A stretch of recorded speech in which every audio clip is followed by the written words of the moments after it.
Bonjour, vous êtes sur une activité, un exercice, mais je précise d'entrée que je ne vais pas le corriger puisque c'est un exercice qui sera noté par votre enseignant. Il faudra regarder en bas, sous la vidéo, dans la partie description, l'adresse, le lien vers des fichiers imprimables.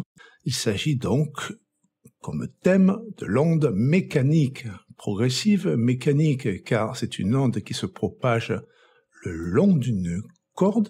Première activité que représente la courbe. Alors il faut que je vous montre l'animation, l'activité que représente la courbe orange. Eh bien, toutes les questions qui sont là sont sur votre feuille. Que représente la courbe orange?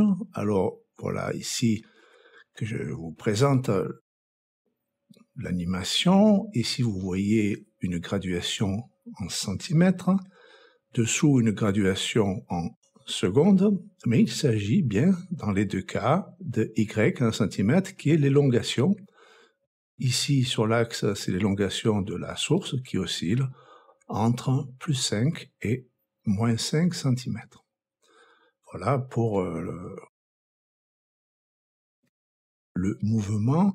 Je peux mettre sur pause ici pour que vous puissiez répondre aux questions. Donc la courbe orange représente, je vous laisse répondre.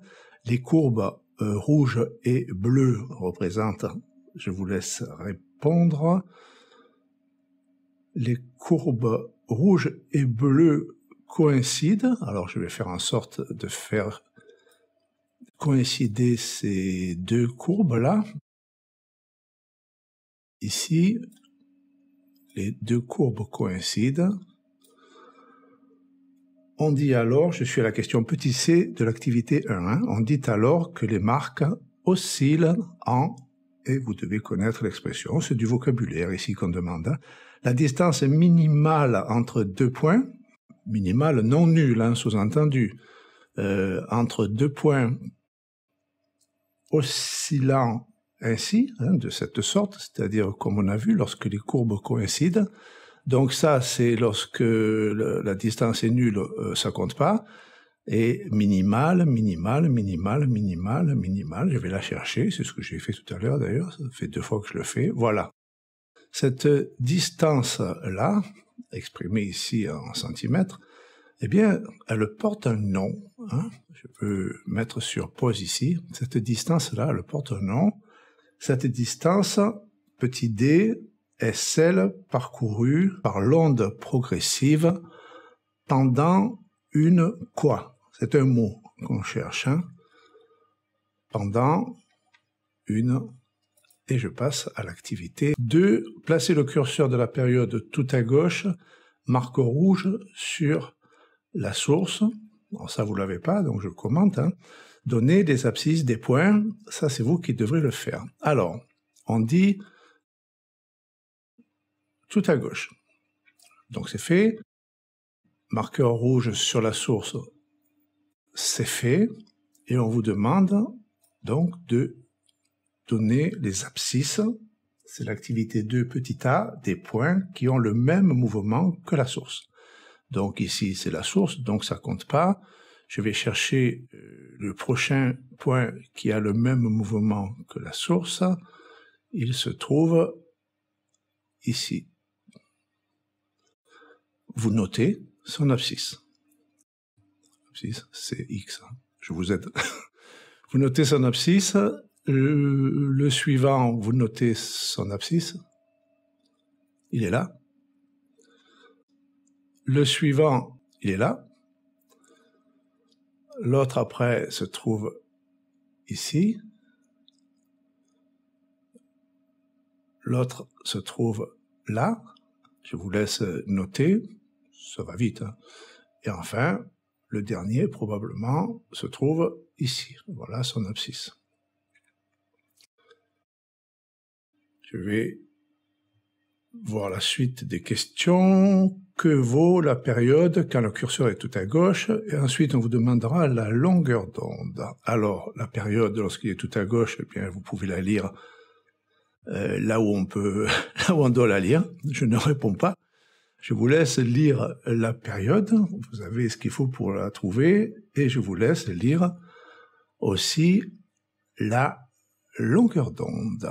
Vous avez tout ce qu'il faut pour la lire. Je peux vous trouver une autre position si vous voulez, mais je ne peux pas m'arrêter exactement où je veux. Hein.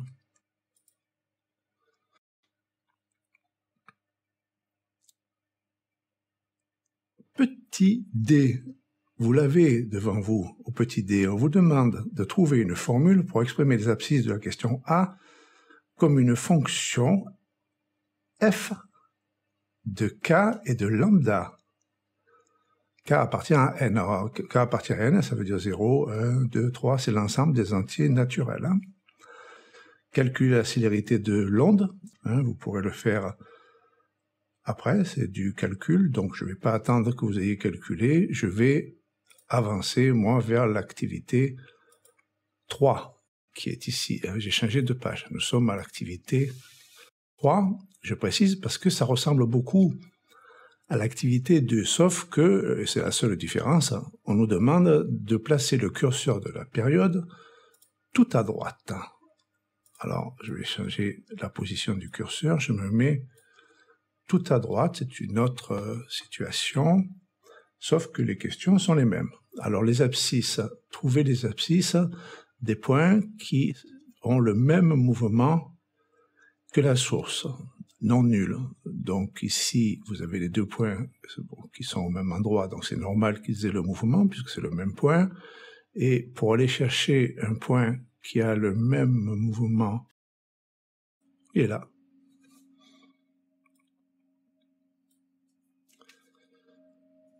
Vous répondez aux questions de l'activité 3. Abscisse, il n'y en a qu'un, hein, donc ça y est, vous avez déjà répondu. Quelle est la période attendez, là, voilà. Si on est dans ce cas-là, c'est plus simple pour vous. Voilà. Là, vous pouvez trouver la période plus facilement. Et la longueur d'onde. Je vous laisse évaluer la longueur d'onde. Vous avez ce qu'il faut pour évaluer lambda 3 au petit c. Petit d, c'est comme tout à l'heure, il vous faudra peut-être un peu de temps, ou alors c'est simple pour vous et vous l'avez déjà noté. C'est la formule qui permet d'exprimer les abscisses, enfin, celle-ci et celle qu'on ne voit pas si la corde était plus longue, hein, comme une fonction g de k et de lambda 3. Voilà, et calculer la célérité de l'onde dans ce cas-là. Calculer la célérité de l'onde, en fait. Je ne sais pas pourquoi j'ai rajouté dans ce cas-là.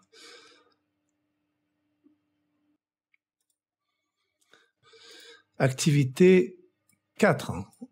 Donc ici, je n'ai pas besoin d'aller sur l'activité puisqu'on vous demande de comparer les valeurs des célérités trouvées au 2 et au 3. Et on vous demande comment peut-on qualifier un milieu dans lequel on obtient un tel résultat. C'est du vocabulaire. Hein. Ici, la question petit b, c'est du vocabulaire. L'activité 5, ici. Placez le curseur tout à gauche. Donc, je vais revenir dans une situation qu'on a vue tout à l'heure. Marque rouge sur la source.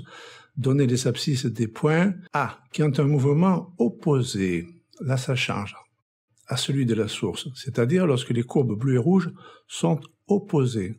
Et on vous demandera après de proposer une formule qui exprime les abscisses de ces points-là qu'on va trouver comme une fonction de k et de lambda 2. Lambda 2 puisque on sera tout à gauche, hein, souvenez-vous, c'était lambda 2. Ici, tout à gauche, et je vais chercher les points, les abscisses, ici, lorsqu'on a des courbes opposées. Donc ici, elles ne sont pas opposées puisque c'est le même point. Donc, des courbes opposées, ici, je les ai pour ce point-là. D'accord? Je continue. Le prochain, c'est là.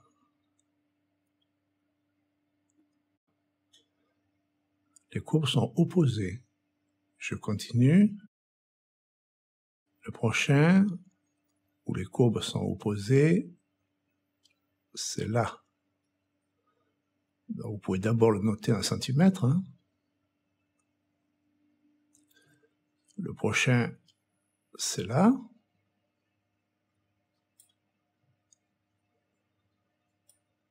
prochain, c'est là. Ensuite, c'est là. Voilà, c'est là, je m'arrête. Ici, proposer une formule. Donc, on vous laissera du temps, je pense, à arrêter l'animation, par exemple, pour vous laisser le temps d'écrire cette formule qui est probablement un peu moins simple que que les deux autres que vous avez déjà exprimées. Et enfin, l'activité 6, où on va parler ici de retard, taux, comme étant une différence de date, TB moins TR. Alors, le texte que vous n'avez pas sur votre feuille ici me demande d'arrêter les oscillations avec le bouton arrêt. Placez le curseur de la période tout à gauche, placez la marque rouge sur la position 10 pour le rouge et 120 pour le bleu. Et ensuite, donc j'anticipe, ça sera 10 et 110.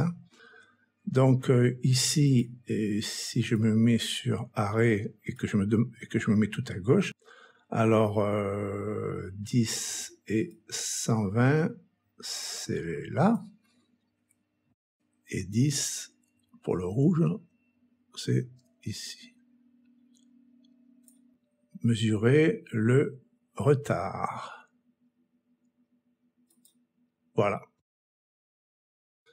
Donc je ne dis rien, je vous laisse faire. On vous demande d'évaluer taux 1 comme étant le retard qu'il y a entre la mise en mouvement du point qui correspond au marqueur rouge et la mise en mouvement du point d'abscisse 120 qui correspond ici au marqueur bleu. Vous avez noté le retard. Ensuite, on vous demande si c'est un multiple entier de la période, petit b. Au petit c, les courbes bleues et rouges vont-elles se superposer? Vous avez un élément de réponse. Je savais qu'en visuel, vous auriez la réponse. Petit d, la petit d, je dois changer les positions ici. Donc, je dois mettre ça sur 110. OK. Donc, je suis au petit d maintenant. Soyez vigilants. J'ai changé ici. Voilà. Je vais arrêter et relancer pour pouvoir me mettre ici sur pause au moment opportun. Voilà. Donc, vous pouvez lire. Je vous laisse faire. Vous savez où on parle des durées, des dates et des durées.